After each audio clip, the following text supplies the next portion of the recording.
یہ سورہ انعام ہے، اس کی آیت نمبر 91 ہے اور یہودیوں کے حوالے سے ہی گفتگو ہے۔ اس آیت کا شان نزول یہ ہے کہ ایک یہودیوں کا ایک وفد حضور کی بارگاہ میں حاضر ہوا۔ ان کا جو لیڈر تھا اس کا نام مالک تھا۔ حضور کے پاس یہ آئے۔ آقا علیہ السلام نے اس سے پہلے کہ گفتگو شروع ہوتی، جب اس نے یہ بات سنی تو اس کو شدید غصہ آیا، بجائے یہ کہ وہ اس بات کو مانتا کہ تورات میں یہ لکھا ہے کہ موٹا عالم اللہ کا دشمن ہے، تو اس نے غصے میں یہ کہہ دیا کہ اللہ نے تو کبھی کسی بشر پہ کوئی کلام اتارا ہی نہیں۔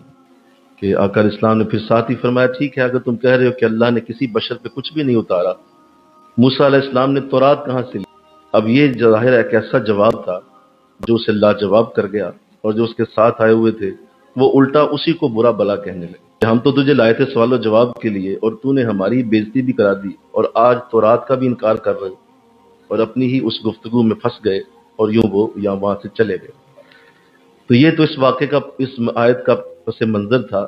لیکن جب یہ معاملہ پیش ہوا تو آقا صلی اللہ علیہ وسلم، اس سے پہلے کہ آپ اٹھتے، اللہ نے پوری یہ آیت کریمہ اتار دی۔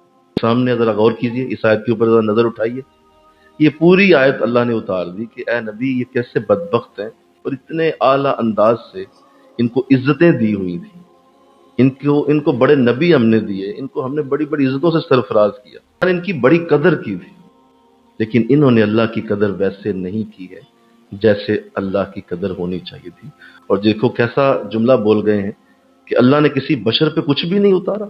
کوئی دیکھتا یہ میرے مطابق آیت نہیں ہے تو اپنی مرضی سے آیات کو بدل دیتے۔ کہ ابھی وہ لوگ مناظرہ کرنے جب آئے ہیں، اس سے پہلے ہی حضور علیہ الصلوۃ والسلام اپنے علم کی بنیاد پہ یہ جانتے ہیں کہ تورات میں کیا لکھا ہوا ہے، کہ آپ نے کسی سے تورات نہیں پڑھی، اور تورات کی زبان عبرانی ہے۔ عبرانی زبان حضور علیہ الصلوۃ والسلام کے دور تک آتے ہوئے مٹ چکی تھی، اس کا کوئی بھی پڑھنے والا دنیا میں تھا ہی نہیں، کوئی ایک بھی شخص نہیں تھا جسے عبرانی زبان آتی ہو۔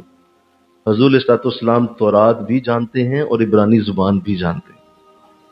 تو آپ بتا رہے ہیں کہ اس تورات میں ایک آیت ہے جس میں اللہ یوں فرماتا ہے کہ میں موٹے عالم کا دشمن ہوں اور میرا دشمن، تو اللہ نے اس کا حوالہ اسے دیا، حالانکہ کیونکہ موقع ایسا تھا، تو وہ بجائے یہ کہ وہ حضور سے کوئی دین کی بات کرتا، حضور نے اسے ہی بے دین ثابت کر دیا کہ تو خود خدا کا دشمن ہے، تو مجھ سے کیا بات کرے گا۔